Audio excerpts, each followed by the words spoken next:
Hello la LTN Team, toujours 20 et CG pour vous accompagner vers le prochain Bull Run.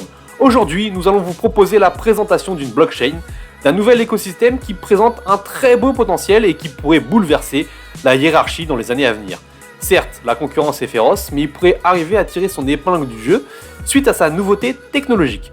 Restez bien jusqu'à la fin de la vidéo pour avoir notre avis sur ce projet. Comme vous en avez l'habitude maintenant, vous verrez une explication sur l'utilité et le fonctionnement du projet, une analyse graphique et nous finirons par vous donner notre avis personnel sur celui-ci. On vous rappelle, ou pour les nouveaux, on vous informe, que nous vous proposons un JT sur les crypto news tous les jours à 19h et une présentation de projet comme celle-ci les mardis et les vendredis à 9h. Alors pour ne plus rien rater, n'oubliez pas le bouton s'abonner et le petit pouce en l'air. Allez, let's go la LTN Team!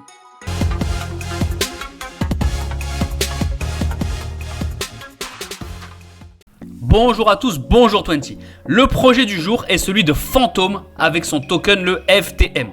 Ce projet est un Layer 1, comme on a vu mardi avec la présentation d'Aptos, dont vous voyez le lien qui s'affiche en haut de l'écran. Comme on l'a dit mardi, les présentations de blockchain sont relativement ennuyantes car très techniques, donc on ne s'éternise pas dessus. Comme je viens de le dire, c'est un Layer 1, donc concurrent direct avec les plus gros comme Ethereum ou encore Matic Polygon. Attention à ne pas le confondre avec le Fantom, P-H-A-N-T-O-M, qui est le wallet de l'écosystème Solana. La prononciation est la même. C'est un projet qui a été lancé en 2018, qui est sud-coréen. Cela aura son importance plus tard dans la présentation. C'est un projet qui fonctionne en Proof of Stake, comme on en a l'habitude. Un point que l'on peut tout de suite noter est son fonctionnement, qui lui est différent de ce qu'on a l'habitude de voir. Comme vous pouvez le voir à l'écran, son fonctionnement en DAG, Directed Acyclic Graph, ne fonctionne pas comme les blockchains habituelles, à savoir un ordre établi entre un bloc et un autre. Avec Fantom, nous avons un ensemble de transactions traitées en simultané et de manière indépendante. Nous allons vous épargner les détails techniques, mais un point est à retenir avec cette méthode. Il y a peu de validateurs car le ticket d'entrée est de 500 000 FTM, soit environ 115 000 $ à l'heure d'enregistrer cette émission. Ce n'est pas à la portée de tous. Il y en a très exactement 63,63 personnes qui contrôlent le réseau. Ce n'est donc pas très décentralisé, qui est quand même l'un des principes premiers de la technologie blockchain. Si vous possédez des FTM, vous pouvez les faire travailler sur le site pour avoir un rendement de 6,39%. C'est un peu plus élevé que ce que l'on peut trouver sur Binance. Nous pouvons avoir des taux plus intéressants comme vous le voyez en haut de la liste, mais attention à ces plateformes, surtout en ce moment, nous ne les conseillons absolument pas. L'une de ses utilisations est de permettre la création d'applications décentralisées. On peut voir à l'écran qu'il y a déjà plus de 200 DApps, les Decentralized Applications, sur leur blockchain, réparties dans diverses catégories comme on a l'habitude de voir. Ici on a les échangeurs décentralisés. Ici, on a ce qu'on appelle les prêts, les emprunteurs ou pour les rendements, c'est toute la partie DeFi. On a ici tout ce qui est plateforme NFT, la GameFi, tout ce qui est l'univers des jeux vidéo ou encore les wallets, notamment notre copain MetaMask. Ce qu'on peut voir également, c'est au niveau des partenaires. Alors là, c'est intéressant parce que si on regarde les partenaires, on voit du Chainlink déjà, du Bun Protocol, de Graph, Covalent, donc là on est sur des projets purement crypto.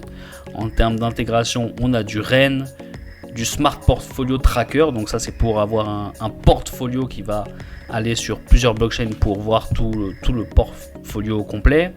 On a du Web3, ici on a du Multi-Chain Wallet, donc intéressant. En termes de partnership, donc les partenaires, on a du Crypto.com qu'on ne présente plus, même si en ce moment il n'est pas au mieux. On a du Travala qui est un projet crypto sur le voyage. Le Ethereum classique, bon je ne vais pas tout vous descendre parce qu'il y en a plein.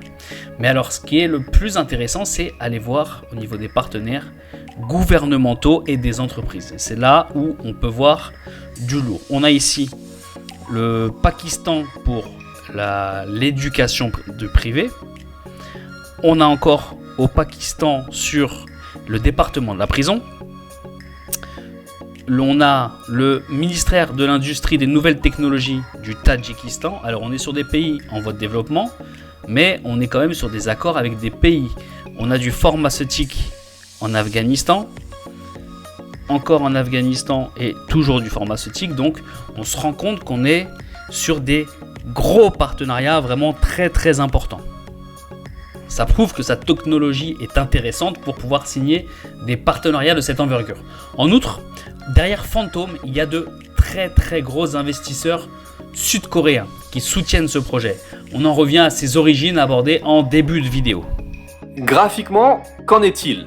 Si on le compare à un de ses concurrents comme le Dot de Polkadot, qu'on a ici à l'écran, on retrouve exactement le même type de graphique qui ici sur le long terme, donc ici à l'échelle weekly, nous offre un magnifique M avec un retracement qui est quand même de 94% entre le top et le bas.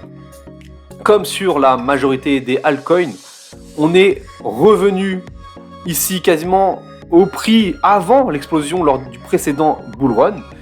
Vous dire que nous ne sommes pas dans une belle zone d'achat, ça serait forcément vous mentir. Tout achat que vous ferez ici dans la box verte entre 0,17 $ et 0,42-43 $ sera un bon prix si le projet survit à l'hiver crypto.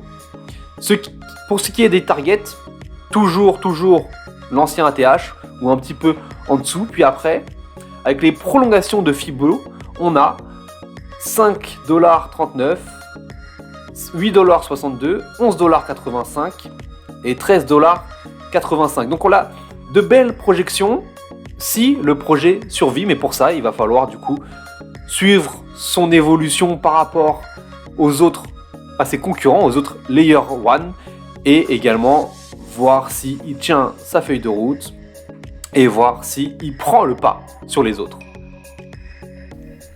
Encore une fois, nous vous présentons un Layer 1, un projet technique, mais nous sommes dans un environnement technologique, donc nous sommes obligés de passer par là. La conclusion va être sensiblement la même que pour la présentation de ce mardi avec Aptos. Qui dit Layer 1 dit concurrence avec de très gros projets. Mais Phantom arrive avec sa nouveauté, sa nouvelle technologie, son nouveau mode de fonctionnement, donc il pourrait tout à fait révolutionner le fonctionnement des Layer 1. À suivre son évolution, son adoption, mais les partenariats qu'il a conclus permettent de se dire qu'il a un très bel avenir devant lui potentiellement. Nous n'avons pas investi sur ce projet car nous sommes positionnés sur ses concurrents, mais dans les années à venir, c'est pas impossible que notre répartition change en fonction du développement de certains projets. C'est tout pour le projet du jour. On se retrouve ce soir pour les Crypto News. Ciao la LTN Team.